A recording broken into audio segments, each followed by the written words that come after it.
Hello, everyone. Good morning. Thank you for showing up. I'm going to have to minimize this to show my terminal every now and then, so there'll be a little transition, a little delay. But this presentation is on Docker, using Docker with Drupal. It can equally work with Drupal 8.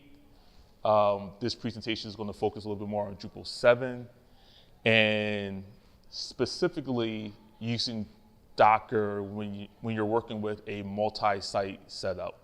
So my frustration at the time when using Docker wasn't so much Docker, is that all the examples I saw online was like, oh, just run this command and you'll get Docker 7, the whole entire project, and then you just have your repo, you just push, pull your code just like you would in any other project.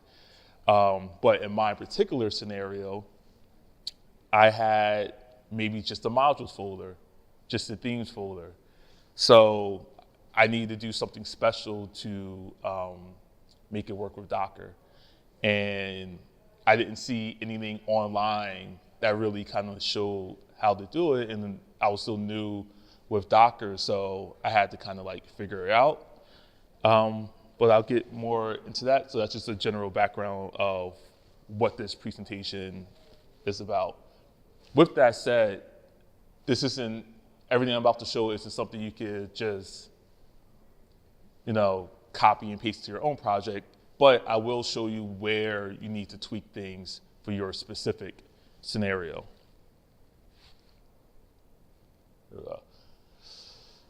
So, who am I? My name is Darryle Steplight. Twitter, Instagram, whatever, I'm at DCATL 99.999% of the time. I'm a Drupal contractor at Citibank. I work on Citibank's Dev Hub team. They're in their fintech department in New York. So if you go to developer.citi.com, that's a Drupal 7 site. Before I got there, they were on version 4. We kind of revamped it, made it more responsive, improved the code, and now we're on version 5. I am also the National Urban League Young Professionals IT chair. Before I got there, IT stood for IT. Now, when I got there, IT stands for Innovation and Technology. In my head, maybe it should be I&T chair, but we're just going to roll with it. And I'm also a STEM advocate. One, I just love kids. I love the youth. I'm a big advocate in giving kids early access to technical resources. Let them, discover what part of technology that they like. Everyone sees STEM.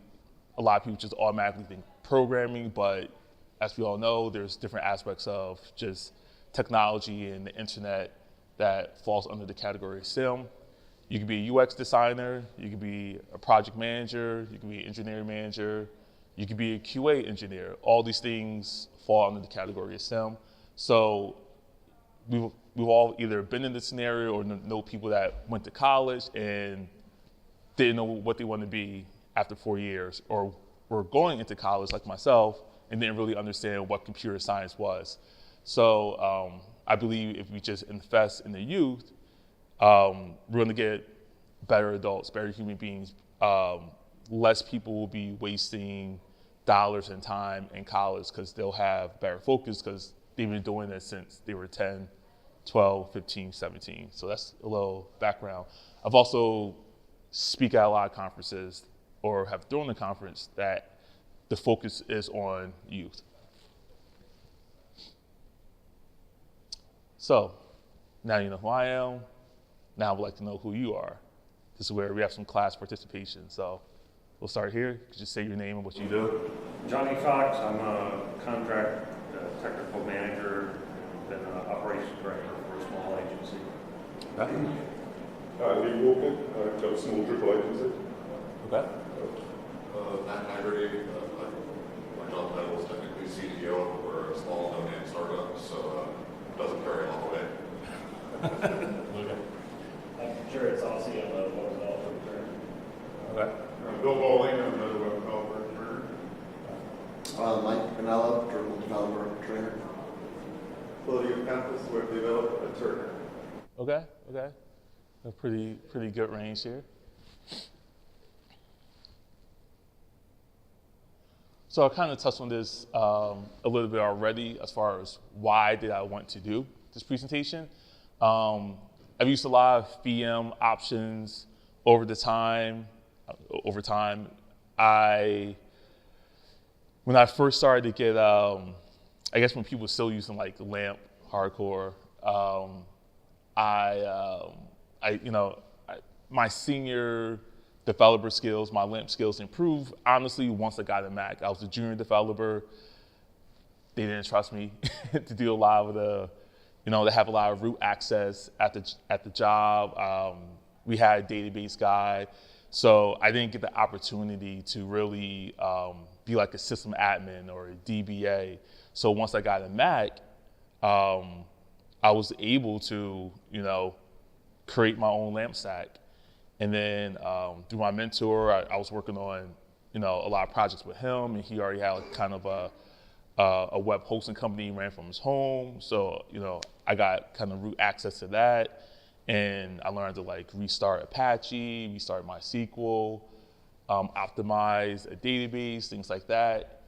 And then what happens when you no longer have a server, right? Have access to that.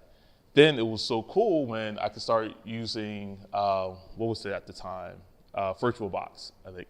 Using VirtualBox, I think there's like Parallels.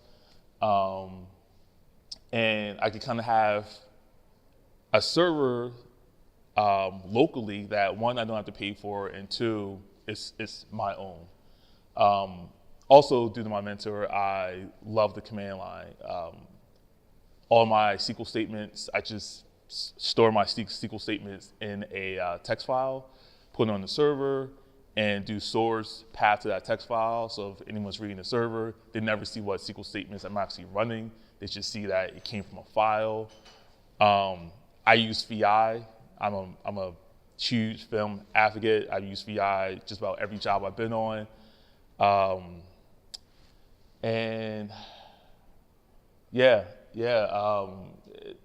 I love ACT. I don't use grep anymore. So if you're a command line person, we can be friends.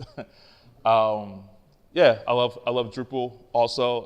As far as the CMS, I started off with WordPress, and I got into Drupal by accident. When I talked to a lot of Drupal people actually got into Drupal by accident. But as far as my quick background, I was unemployed at the time for like 2 years. I was like, I'm never going to get hired. And my mentor kind of just motivated me to just like, well, you're not working now. What are you going to tell you, And I applied for a job, and it was a front-end engineer, a front-end role for a Drupal project. I'm like, oh, I don't know Drupal, but I know front-end technology. How hard could it be? Little did I know all the nuances that came with Drupal, and you can't just change things like you could in just any project. So my first 3 weeks, I was head down in was like Pro Drupal Development 7 book, I think. Learn about like blocks and regions, and a lot of stuff didn't make sense to me. It was a 3-month project. We launched it, and that's how AnyNetworks.com or .net got built. This is around the time responsive web design was like brand new. At the time, I worked for Code and Theory. Code and Theory had an office in San Francisco, and that office in San Francisco was the company that developed the Boston Globe's website, which was the first like newspaper website to use responsive design. So around that time, everybody was like, oh, what's media queries? Oh, what's a good use for media queries? And when they Google it, like the Boston Globe was like the example that everyone was using. So even though I wasn't working in the San Francisco office, the New York office was full of just like talented front end, back end developers. I learned so much. It was the best cultural workplace I was at until I landed. I started contracting for Citibank. And I'm not just saying that now just because I'm there, but it is actually a great working environment.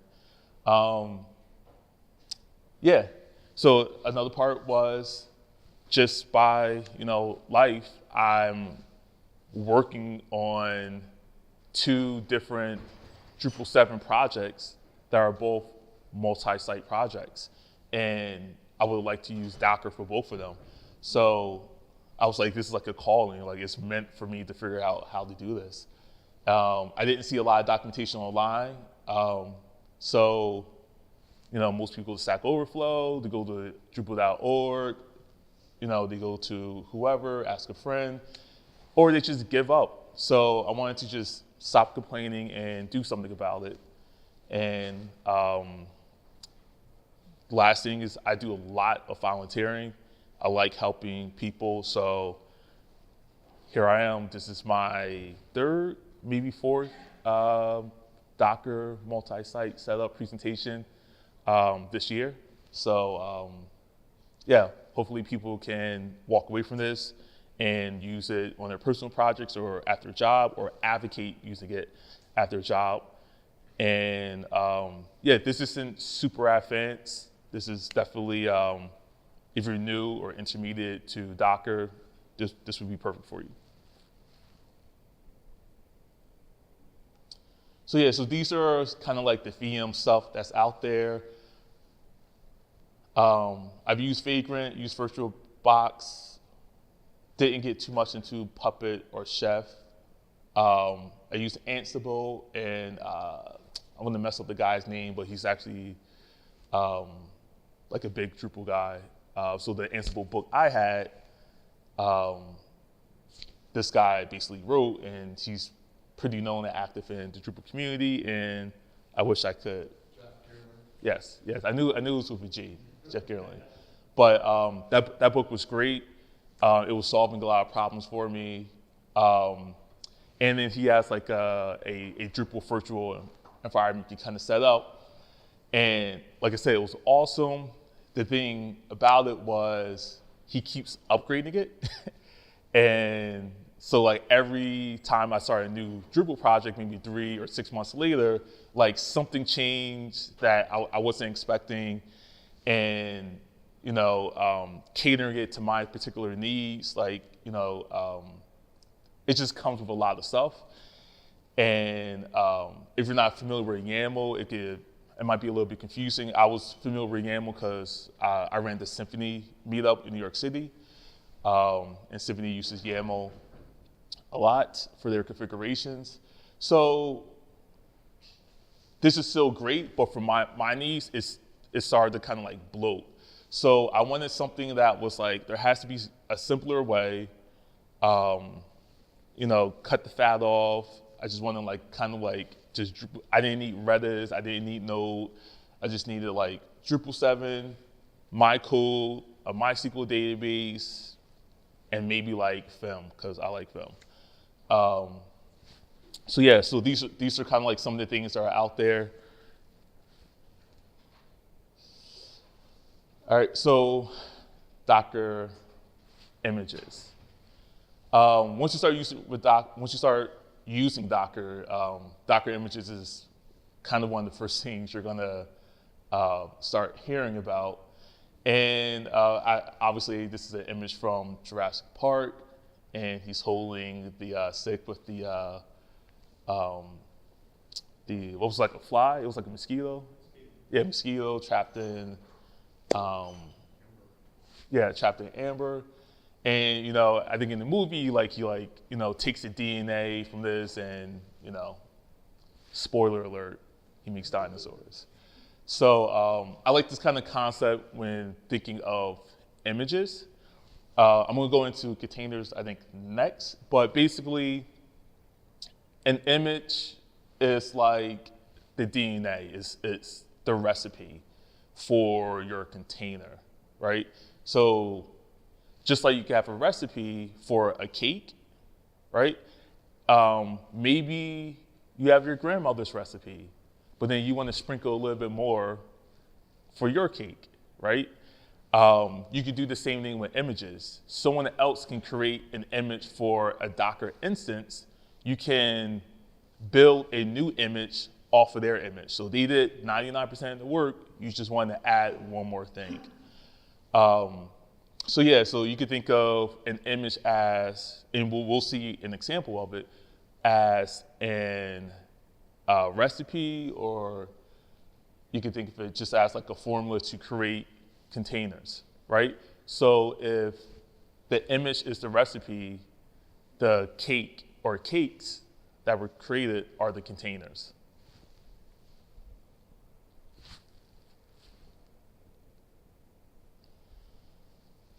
So this is where I would kind of like to jump between this and the other thing, but this is the Docker command to pull down an Ubuntu image, right? So I'm just gonna, hopefully this doesn't drop. You see right here, when you do like Docker pull, you're pretty much saying Docker pull latest, and latest is just getting someone else created this image and they're pushing to the Docker Hub. Docker Hub is kind of like a GitHub, but for Docker images and documentation on how to use those images. So saying Docker pull Ubuntu is basically the same thing as saying Docker pull Ubuntu with the semicolons and then latest. When they push their images, they can also tag their images. So let's say it was Docker pull Drupal, right? You might want specifically 7.6 or 7.0 version of Drupal. And we'll see an example of which tasks are kind of like available on the website. But yeah, it's super simple. You literally just run that command on your in your terminal, and it might take 5 minutes the first time around just to pull it down. So this is why I started talking about containers again, and Star Wars, Attack of the Clones. So off of one person, you can make more and more instances, or whatever. Since this is a Drupal conference, I'm going to put money on that at least 2 people in here saw Star Wars. So you can kind of get the visual idea outside of just the command line. Now your container, because you're creating an image or pulling an image, your container could be anything. Your container could be a Drupal whole server, basically a server set up to have Drupal automatically installed in it. So the old way is, you set up your LAMP environment by hand, but what if someone already did that work for you, push that image to the Docker Hub, you could just do Docker pull Drupal and pull it down, and you already have it.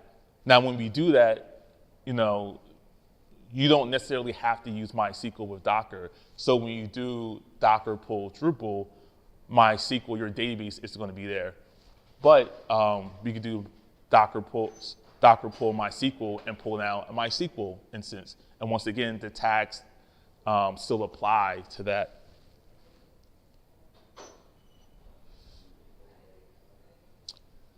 So here we go. I'm gonna run through the slides first, show you the actual localhost environment, and then go to the Docker Hub website. So all the stuff I'm kind of talking about now, we could actually see. This way I don't have to jump between. But yeah, so there's some Linux people in here. You're familiar with the PS command. It works the same way in Docker for the most part. So if you just do Docker PS, you will see all of the running containers that you have. If you do Docker PS-A, you'll see all of the containers you have that aren't running and are running, and the status. So this is like a snapshot of just the running containers I had from a while ago.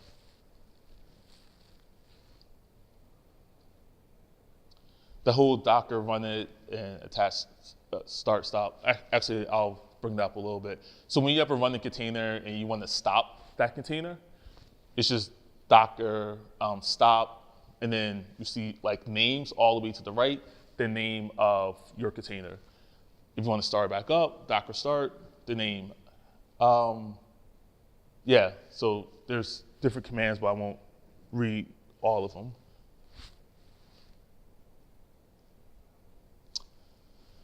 So you heard me mention Docker Hub. This is the website. I'll actually go to it in a little bit later in the presentation, but I've said it a billion times already. I'm a command line person.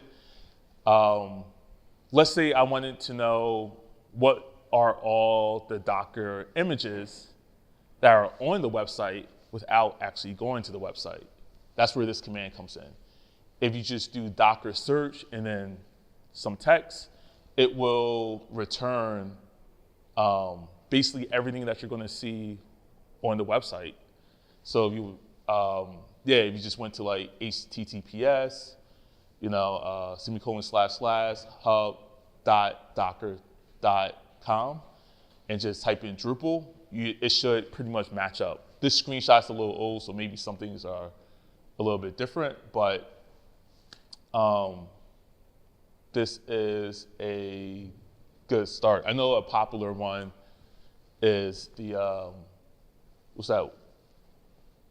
WOOBY. That's pretty popular. Obviously, the official Drupal instance, which is why it has so many stars, is going to be the most popular. Yeah, so maybe one day I'll create one and push it, and it will also get over 500 stars.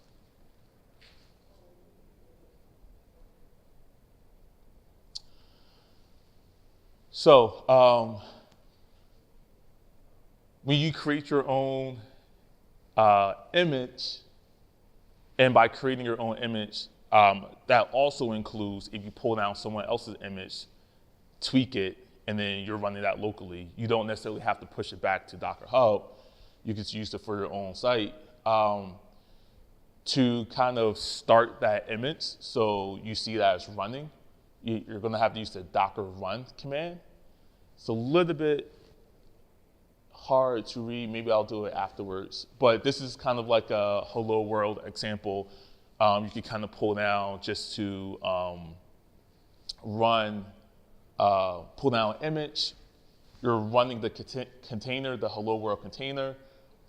And then it kind of gives you instructions to say like how to enter that container. And when I say enter that container, I mean visually it's kind of like, right now I'm using a Mac.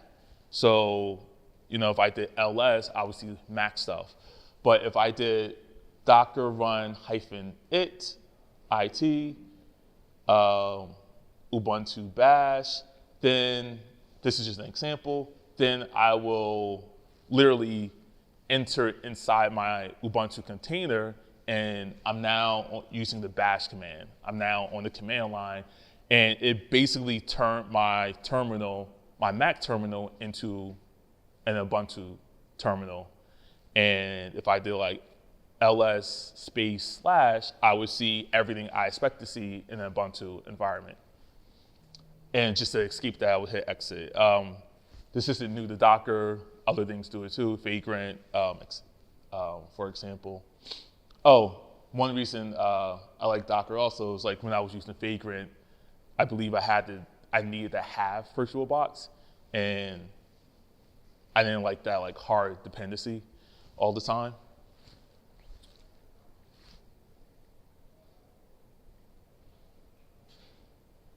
So when you install Drupal 7, you know how you go through the process, and maybe if there's time, we'll do it here. when you go through the process, installing a Drupal site for the very first time, you have to like do like your database name, your username, and then there's this section that says like your IP address, right?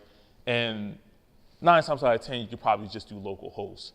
But remember, your Drupal instance is in one container. You have another container for your database instance. So you can't do localhost because it's not going to be able to find it because your database isn't in your Drupal container. So you need to get the IP address of your database container. And one way to do that is to run the command docker inspect and then the name of any container. But in this case, we specifically want our database container. So you don't see me actually write it here, but I'll switch and I'll do it. Once you do docker inspect the name of your database container, you'll get this like JSON information, and inside that information,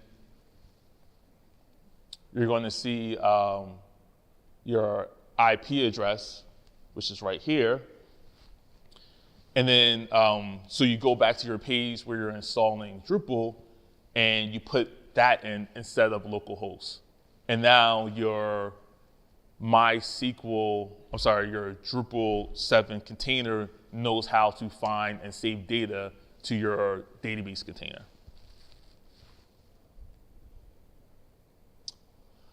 So volumes. Volumes is just a way to, there's basically 2 types of volumes in Docker. They both sync data, but especially in a multi-site setup, you might, for me, in particular, I had a folder that was like my modules folder and a folder that was my themes folder, right? So I want to sync that inside my container, my Drupal container, into the folders there. So basically, I'm gonna have to do something, and I'll show you an example of connecting the paths from my host, my actual MacBook, to the path inside the folder in my container. So what this allows me to do is work both ways. I don't need to go inside my container to make any changes to my code. I can make changes on my actual host and it will automatically sync. Vice versa, if I were to go inside my container and go to that path and make a new file or delete a file, it will also make a new file or delete a file from my host. The other example is persisting data with your database. And I'll show you an example of that once I switch screens. So I'll get into the Docker Compose in a sec. Docker Compose and Docker files will make your life 10 times easier. I didn't learn that the first way around. I learned how to do it this way. This is basically just the hard way, the longer way.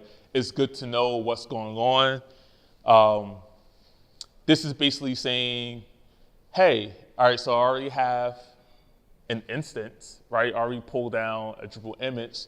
Now spin up, create the container, map port 8999 to port 80, expose it, and basically that just means on my host and then my container, so port 80 on my container, expose that to my host port 8999. So when I go localhost ;8999, I'm actually seeing whatever is in my container. This volume just basically says on my host, everything that's in this path to put in my container inside of var www html sites/all. And then I have another volume that says everything that's in the modules folder put inside var www html dummy folder. And also name my container this. Yeah. And hyphen D basically just, it says running in the background as a daemon.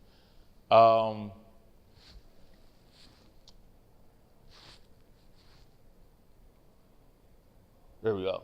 Yeah, so right now I covered images, containers, volumes, and how to run the container and see which containers are listed, and how to search the Docker Hub without actually going to Docker Hub. So now,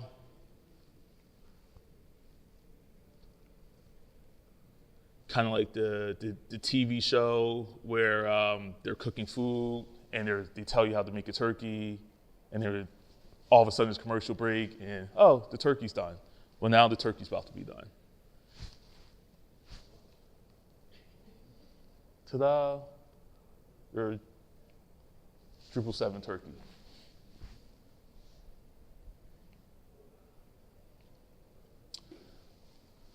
So, this is let me go out full screen.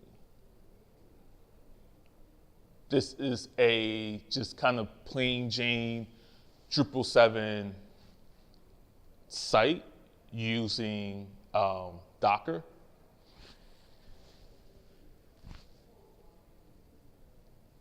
Let me log out.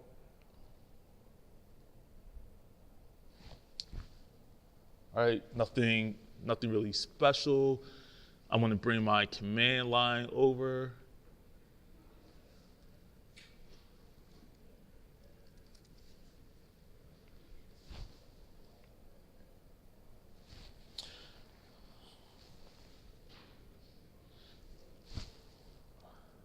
All right, so you saw like the modules folder, sites all folder I talked about. I mentioned a Docker file and Docker compose, docker-compose.yaml. These two things are the things that will make your life super, super, super easy.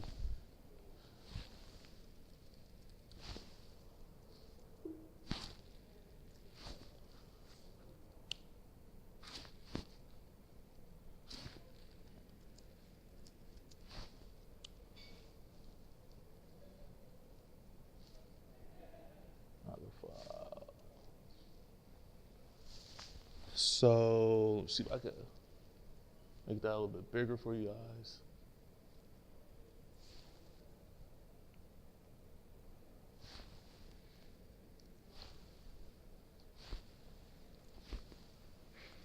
All right, so I'm just gonna walk through like what exactly is going on. So on my right is a Docker compose file. This is in YAML, so I'm using version 3. I define my services. You can name these whatever you want. MySQL, web.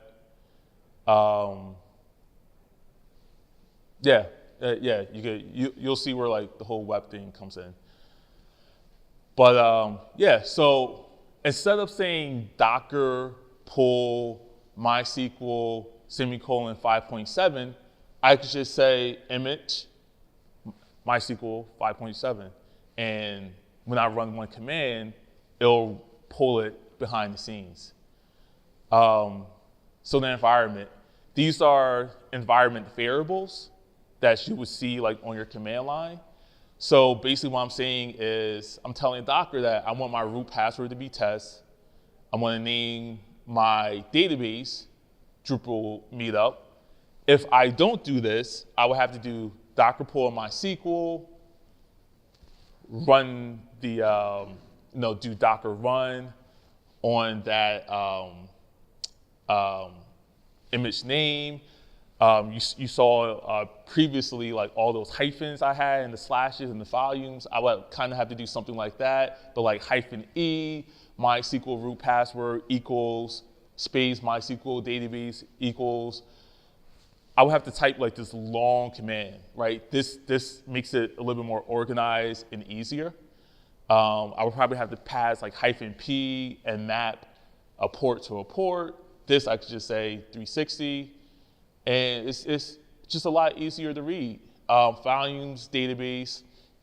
I named this volume DB data, and I'm saying on the container where I want to store that information, and this is what allows me to, if I don't do this, I will basically lose data every time I like stop, start, or restart it, my container.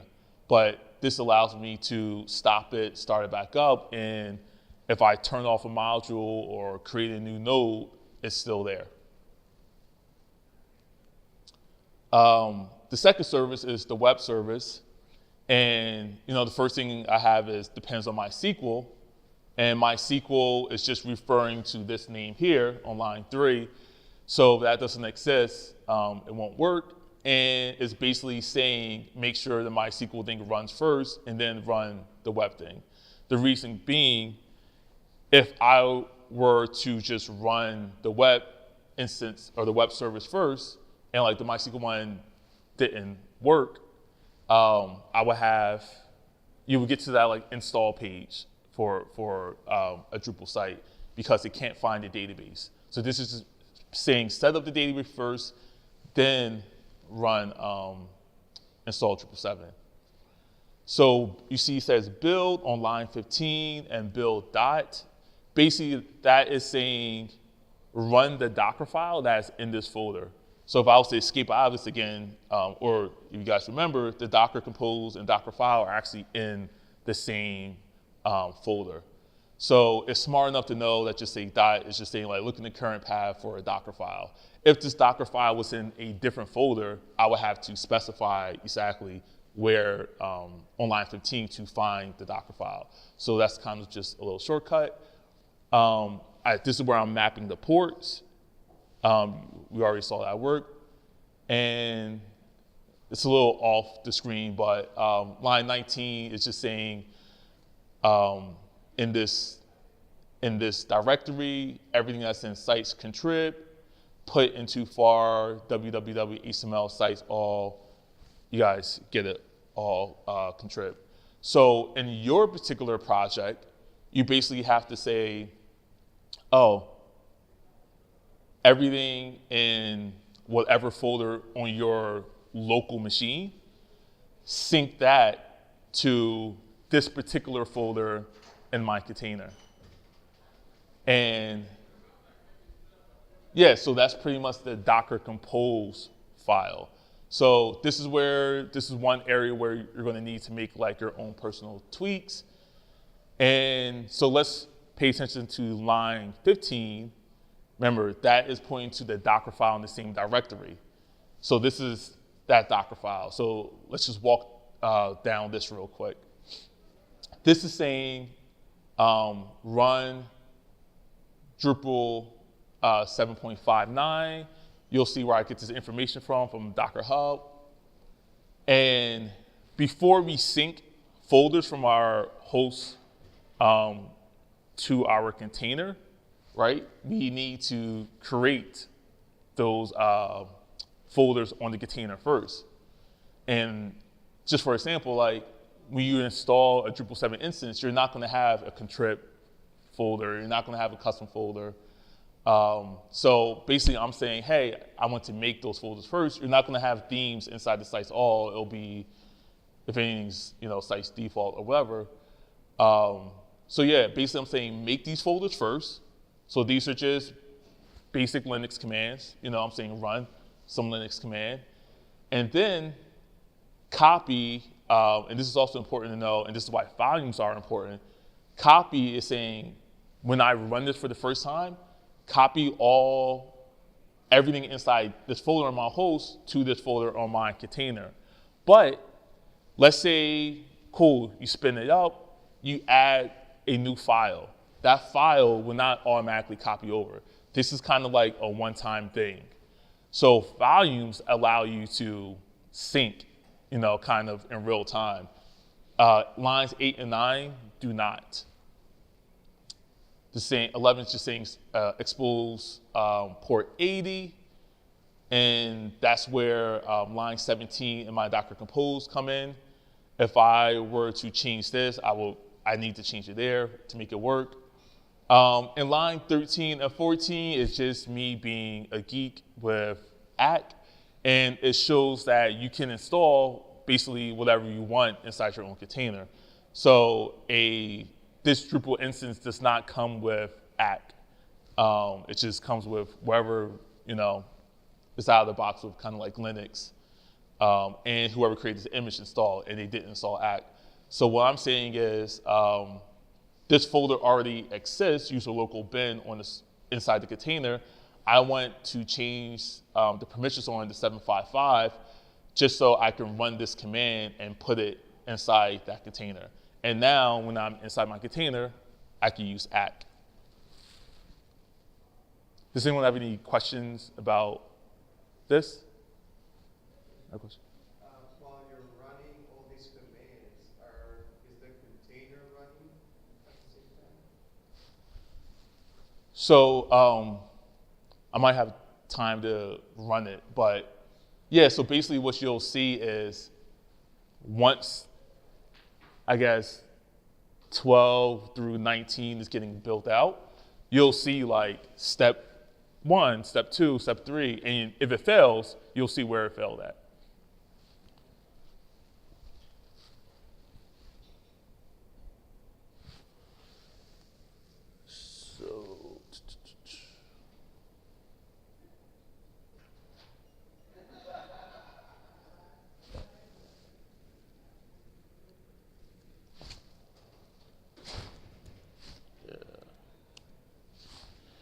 All right.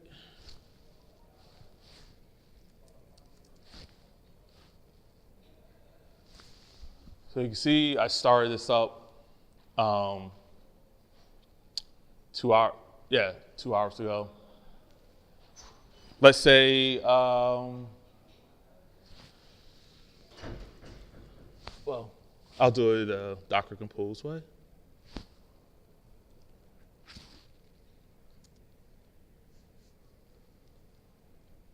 Docker Compose. Stop. I should do it. There we go. So this is just, if I don't do Docker Compose stop, I would have to do Docker stop the name of my web container, Docker stop the name of my MySQL container. Docker Compose is smart enough to look at your composer file, see all of your services, and stop them in the right order. So now if I was to go to here, right, reload my page, boom, that's gonna happen, so that's no surprise.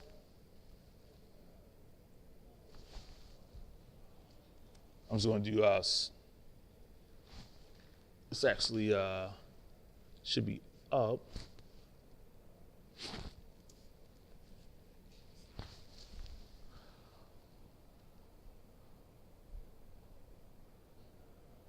Yeah, you probably thought I was going to type Docker Compose start, right?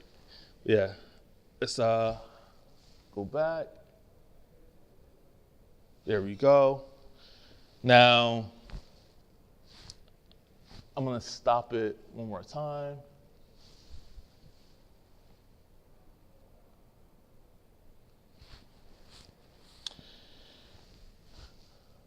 Now let's see if I can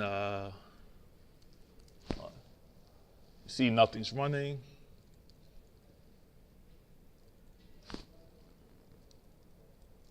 always type Docker Composer for some reason.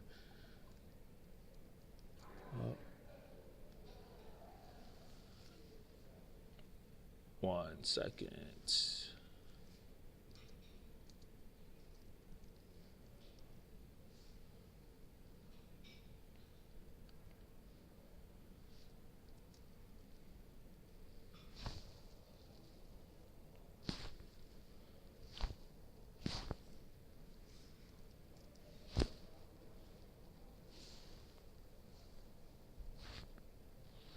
See if Here we go. So this is to your question.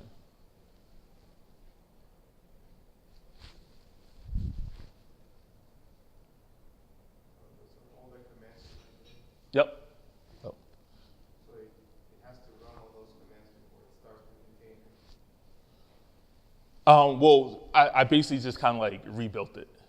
Rebuilt it. So every single time, no, it doesn't have to do that. Now, the reason why you might want to do this is because, cool, you use someone else's image, you built something, and you're like, oh, I need Node installed. So maybe you go to your Docker file, right, and you run some commands to download and install Node, put it into a certain folder, change the permissions. There's a whole bunch of things you can do to provision your server. But just because you put in your Docker file doesn't mean it's reflected inside your container. So you basically have to kind of like rebuild it, right? So let's say it's at the end, it's gonna go through all the steps again, and maybe you have a typo somewhere. So it's gonna like, you'll see some red and it'll fail at like step 7. Like, oh, I know specifically where I need to go to make the change. And will it create, or will it download like an image just for Node? Or will it be in the same container? I mean, in the same image? I mean, it depends how you go about it. Like, I'm sure there's probably a Node image out there. So now these Docker files, I'm using one Docker file just for web, but you have a Docker file for all your containers. So you remember in the services, I said like build, dot, or whatever. I could have, in each one of those services, I could have a build for a particular Docker file. And inside that Docker file, I could have a service for Node, and that Docker file is just a how to configure Node. So yeah, it'll go through the steps. And for all your Docker files, it'll kind of do the same thing. And the reason why it's called Drupal web, Drupal_web. So, and this is another kind of shortcut. This is just a folder that the Docker file's in, right? If literally the folder I was in was called Apple, this would say Apple. And the reason why it's called web is because in my composer, I named that service web, right? In my Docker compose YAML file. If I named it anything else, it would be reflected here. And let's say it had 2 webs, right? It had 2 services called web. That's why it's web 1, web 2. So it's just a shortcut way. There you go. So in your web container, do you have your entire web stack, like your Apache or Nginx, or is it just Drupal in there? Nope. So let's just do head.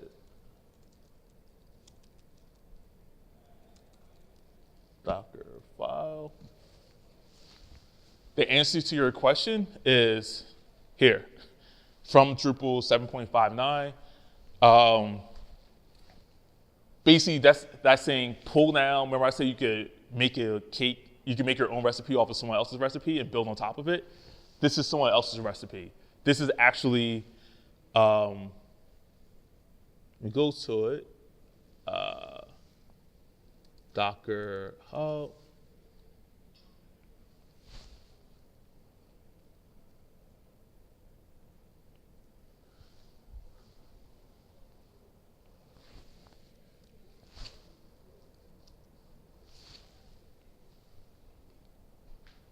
So all those tags I got is basically from here, okay?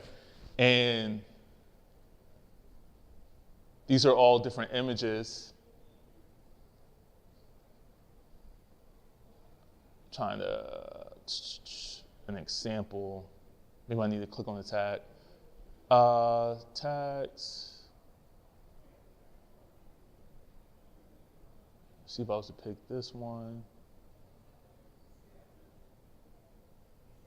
That's not gonna show it right now. Well, all right, so basically, just how my Docker file says run, where it says like Drupal 7.59 Apache, someone created a Docker file tagged it as that. And inside of that, they might have, run, upgrade Ubuntu, or run, install, whatever. So they already configured or provisioned a Linux server, how you're probably envisioning it in your head. And then when they were done, they pushed that to Docker Hub. So I don't have to think about, how do I want, what's the default user, what groups I want on my server, or what folder paths. I'm just using what somebody else already did. So to your question, I don't have to do it. Someone else did all the hard work for me. I'm just building on top of what someone else did. Is that? Yeah. I think that answers that question. But so you're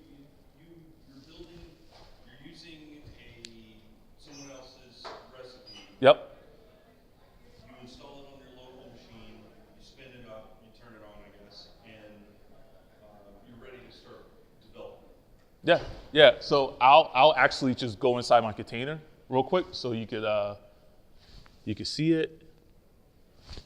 So Docker PS. So I'm going to do Docker execute it, the name of my web container, bash.